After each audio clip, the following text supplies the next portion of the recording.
नमस्कार दोस्तों, मेरा नाम है भालचंद्र। ब्रह्मांड सिद्धाष्ट्र में आप सभी का स्वागत है। आज के इस वीडियो में हम चर्चा करेंगे धनु राशि का अगस्त 2022 का संपूर्ण राशिफल। कैसे होंगे ग्रह योग, कैसे होंगे ग्रहों के राशांतर और वो आपके राशि पर किस प्रकार से असर करने वाले हैं, कौन से निर्णय आपको लेने हैं, कौन से निर्णय आपको डालने हैं, आपके जीवन का ऐसा कौन सा क्षेत्र है जो कि सबसे ज्यादा कंपित होने वाला है, सभी के बारे में चर्चा इस वीडियो में हम करने वाले हैं। सबसे पहले हम चर्चा करेंगे आपके स्वास्थ्य के बारे में कि आपका मानसिक या फिर शारीरिक स्वास्थ्य किस प्रकार का होगा। जैसे कि आप यहाँ पर देख रहे हो कि यह जो कुंडली है यह धनु राशि की कुंडली है। तो आपके राशि का जो स्वामी है गुरु, जो कि आपके चतुर्थ भाव में भ्रमण कर रहा है, स्वयं की राशि में है लेकिन वक्री है।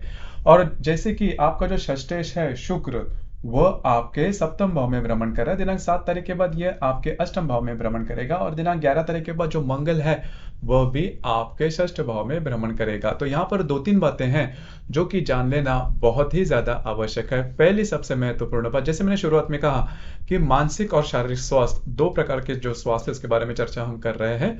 तो मानसिक स्वास्थ्य के बारे में आपको किसी भी प्रकार के बड़े प्रॉब्लम या कॉम्प्लिकेशन नहीं आएंगे। छोटी मोटी जो बातें हैं, जो छोटे मोटे जो स्ट्रेस है जो कि आपके फैमिली से रिलेट करते हैं, वो आप पर बने रहेंगे। लेकिन इसके अलावा मानसिक तौर पर कोई बड़े प्रॉब्लम या कॉम्प्लिकेशंस आपको देखने को नहीं मिलेंगे।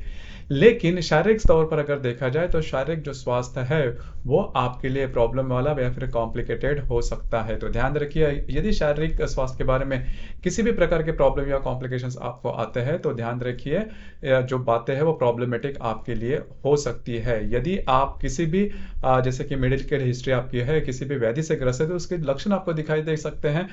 तो उसके ऊपर थोड़ा सा ध्यान दीजिए, डॉक्टरी इलाज वगैरह करना ज्यादा आवश्यक होगा। इसके बाद हम चर्चा करेंगे आपका जो फाइनेंशियल स्टेटस है वो किस प्रकार का है। जैसे कि आपका जो धनेश है वो शनि है, आपके लिए सबसे महत्वपूर्ण जो ग्रह होता है वो रवि होता है और मंगल होता है।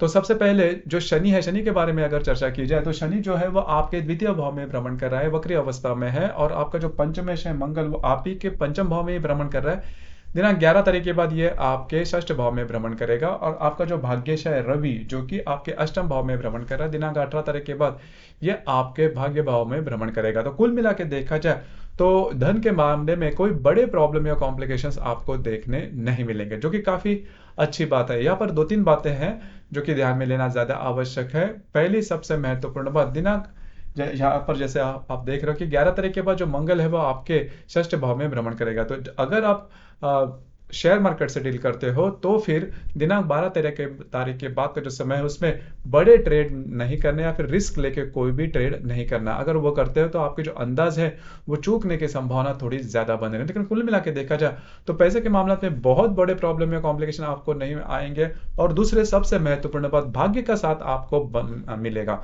क्योंकि जो रवि जो कि आपका भाग्यश है 18 तारीख के बाद, मतलब इसका जो असर है करीबन 19-20 तारीख के बाद आपको दिखाई देगा, जो कि काफी अच्छा होगा। तो वैसे भी ज्यादा सोच विचार करने की जरूरत नहीं, क्योंकि आपका जो भाग्येश रवि आपके आपके भाग्य भाव में ही भ्रमण करेगा, जो कि आपके लिए काफी अच्छी बात होगी। इसके बाद हम चर्चा करेंगे अगर आप किसी के रिलेशनशिप में है या फिर आपकी जो लव लाइफ है वो किस प्रकार की होगी। जैसे कि आपका जो पंचमश है वो पंचम भाव में ही भ्रमण कर रहा है और दिनांक 11 तारीख के बाद ये आपके षष्ठ भाव में भ्रमण करेगा। तो जैसे आपने देखा होगा कि पिछले करीबन 1 से 1.5 महीने में आप में और आपके रिलेशनशिप में जो व्यक्ति है उनमें छोटी मोटी बातों को लेकर तकरार हो रही थी, प्रॉब्लम कॉम्प्लिकेशंस हो रहे थे। लेकिन 11-12 तारीख के बाद का जो समय है उसमें ये जो बातें वो काफी मायनों में कम होगी। लेकिन उनके स्वास्थ्य के बारे में, आपको अपने स्वास्थ्य के बारे में थोड़ा ध्यान देना होगा। तो ये बात है। दूसरी ज्यादा महत्वपूर्ण बात, ऐसी बात बिल्कुल भी नहीं करना आपके जो रिलेशनशिप में व्यक्ति है जिसकी वजह से आपकी जो रिलेशनशिप है वो काफी एक्सट्रीम लेवल तक आ जाए, तो इसी के ऊपर भी थोड़ा ध्यान देना बहुत ही ज्यादा आवश्यक होगा। उसी प्रकार यदि आपका विवाह हुआ है तो आपके जो वैवाहिक जोड़ीदार हैं उनके बारे में अगर देखा जाए तो आपका जो सप्तमेश है बुध, जो कि आपके भाग्य भाव में भ्रमण कर रहा है, दिनांक 21 तारीख के बाद यह आपके दशम भाव में भ्रमण करेगा।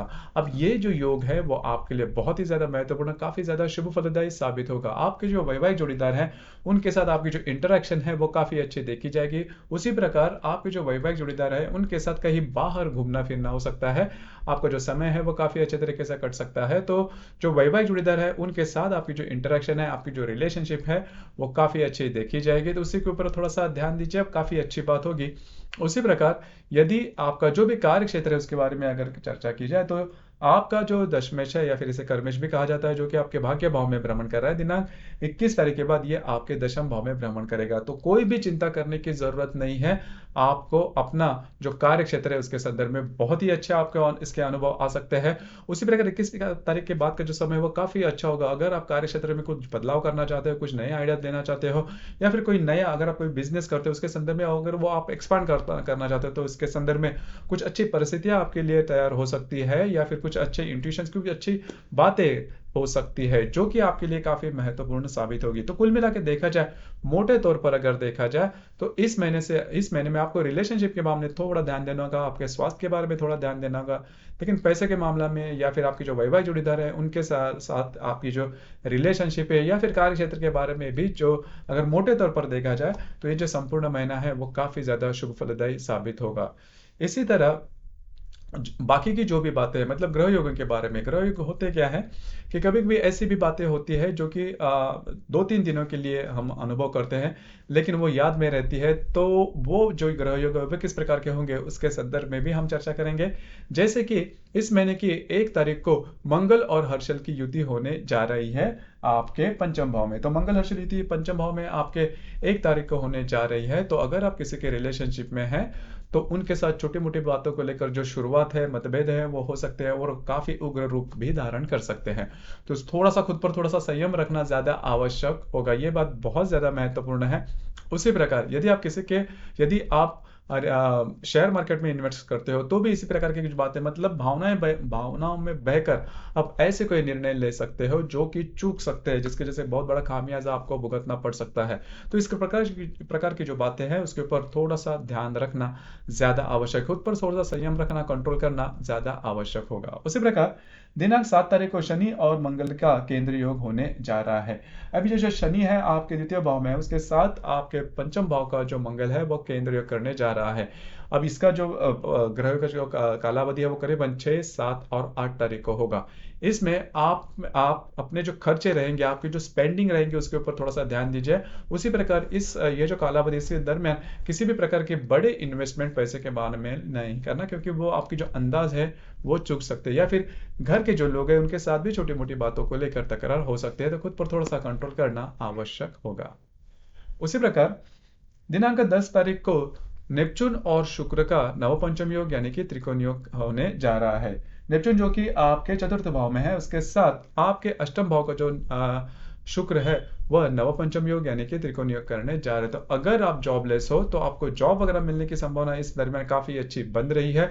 उसी प्रकार कुछ अच्छे लाभ वगैरह मिल सकते हैं। आपके जो मित्र परिवार है उनके साथ आपकी जो इंटरेक्शन है वो काफी अच्छी देखी जाएगी, उनसे आपको कुछ अच्छी मदद मिल सकती है, कुछ अच्छी सलाह मिल सकती है।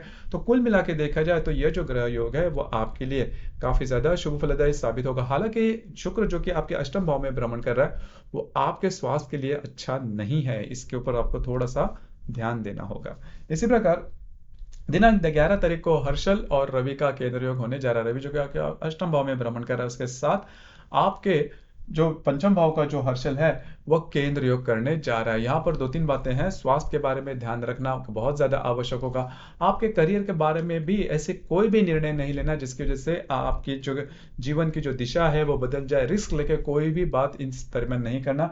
यह जो कालावधि है वो करीबन 11 और 12 तारीख तक सीमित रहेगा। इसी प्रकार दिनांक 16 तारीख को हर्षल और बुध का नवपंचम योग यानी कि त्रिकोण योग होने जा रहा है। हर्षल जो कि आपके पंचम भाव में भ्रमण कर रहा है, उसके साथ आपके भाग्य भाव का जो बुध है वह नवपंचम योग यानी कि त्रिकोण योग करने जा रहा है। बहुत ही अच्छा यह योग है, खास करके अगर आप विवाहित हो तो आपकी जो वैवाहिक जोड़ीदार है उनके साथ आपकी जो हारमोनी है वो बहुत अच्छी देखी जाएगी। उसी प्रकार अगर आप किसी भी प्रकार का बिजनेस करते हो या फिर नौकरी करते हो तो आपके जो इनकम सोर्सेस है वो किस प्रकार से बढ़ाया जाए, या फिर आपका अगर कोई बिजनेस है वो किस प्रकार से एक्सपेंड किया जाए, इसके संदर्भ में कुछ अच्छे इंट्यूशंस वगैरह आपके मन में आ सकते हैं जो कि भविष्य के लिए आपके लिए बहुत ही ज्यादा इंपॉर्टेंट और महत्वपूर्ण हो सकते हैं। जरूर ऐसे कोई इंट्यूशंस अगर आपको आती है, अंतःप्रेरणा या फिर विचार आते हैं, जरूर उस पर काम करना, क्योंकि आगे जाके वो आपके लिए काफी ज्यादा शुभ फलदायी साबित होंगे। उसी प्रकार यह जो कालावधि है यह कालावधि करीबन 15, 16 और 17 तारीख तक देखा जाएगा।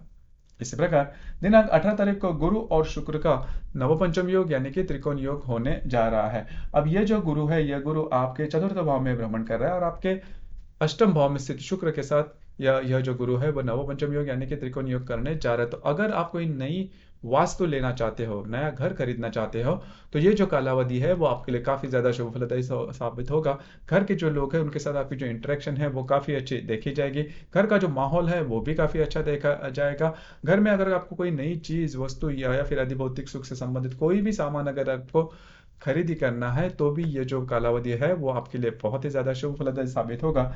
इसका जो कालावधि है वो करीबन 17, 18 और 19 तारीख को तक देखा जाएगा। उसी प्रकार दिनांक 21 तारीख को नेपच्यून और बुध का प्रतियोग होने जा रहा है। नेपच्यून जो कि आपके पंचम भाव में है, उसके साथ आपके लाभ भाव का जो बुध है वो प्रतियोग होने करने जा रहा है। इसका जो कालावधि है वह 21 और 22 तारीख तक का होगा। इसमें पहली और सबसे महत्वपूर्ण बात होगी, आपके जो वैवाहिक जोड़ीदार है उनमें और आप में छोटी मोटी बातों को लेकर मिसअंडरस्टैंडिंग हो सकती है, और ये जो मिसअंडरस्टैंडिंग है वो थोड़ी बढ़ने की भी संभावना है। तो उसके ऊपर आपको थोड़ा सा ध्यान देना होगा, क्योंकि ये जो बातें हैं वो आपके लिए थोड़ी प्रॉब्लमेटिक वगैरह हो सकती है। मिसअंडरस्टैंडिंग जैसे ही होती है, संदेहजनक अगर वातावरण तैयार होता है, वो प्रॉब्लम हो सकता है आपके रिलेशनशिप के लिए। तो इसके ऊपर थोड़ा सा ध्यान दीजिए। उसी प्रकार दिनांक 27 तारीख को हर्षल और शुक्र का केंद्र योग होने जा रहा है। ये केंद्र के आपके लिए थोड़ा महत्वपूर्ण है, क्योंकि शुक्र जो कि आपके अष्टम भाव में भ्रमण कर रहा है, उसी के साथ आपके पंचम भाव का जो हर्षल है वो केंद्र योग करने जा रहे हैं। तो स्वास्थ्य के बारे में ध्यान रखना बहुत ही ज्यादा आवश्यक होगा। उसी प्रकार जहां पर आप काम करते हो, नौकरी करते हो या फिर व्यवसाय करते हो, वहां पर के जो लोग होंगे उनके साथ भी गलत तरीके से कुछ बातें हो सकती है। आप में और उनमें थोड़ी सी इंटरेक्शन का प्रॉब्लम हो सकता है। तो थोड़ा सा खुद पर संयम रखिए, ये बात जान लीजिए, क्योंकि छोटी मोटी बात से ही जो तकरारें शुरू होती है वो आगे जाके उग्र रूप धारण कर लेती है। तो इन चीजों पर ध्यान रखना, स्वयं के स्वास्थ्य के बारे में भी थोड़ा ध्यान रखना आवश्यक होगा।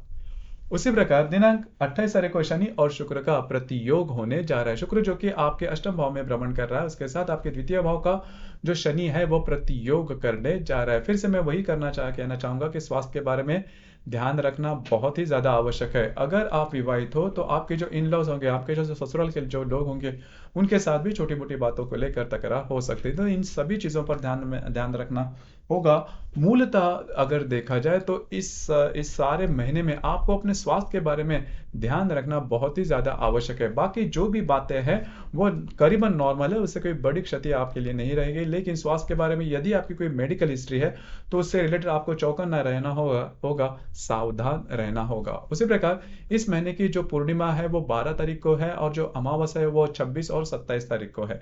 तो 12 तारीख, 26 और 27 तारीख, इन 3 दिनों में किसी भी प्रकार के बड़े निर्णय बिल्कुल भी नहीं लेना, क्योंकि चंद्रमा और सूर्य का जो आकर्षण होता है पृथ्वी के प्रति वो इन दिनों में ज्यादा होता है, जिसकी वजह से हमारी जो भावनाएं होती है वो ज्यादा तीव्रतम होती है। और अगर भावनाएं में बहकर आप कोई निर्णय लेते हो तो वो चूकने की ही संभावना ज्यादा बनती है। तो इन दिनों में किसी भी प्रकार के बड़े निर्णय बिल्कुल भी नहीं लेना।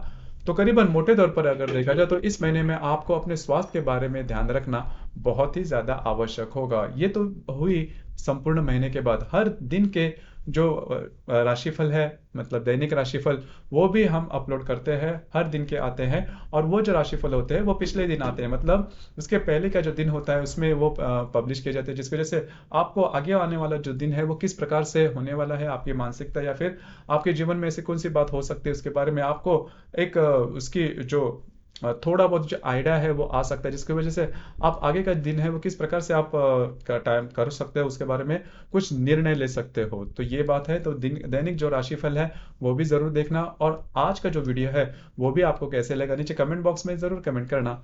और अपना जो चैनल है ब्रह्मांड सिद्धि एस्ट्रो, इसे भी लाइक, शेयर और सब्सक्राइब जरूर करें। धन्यवाद।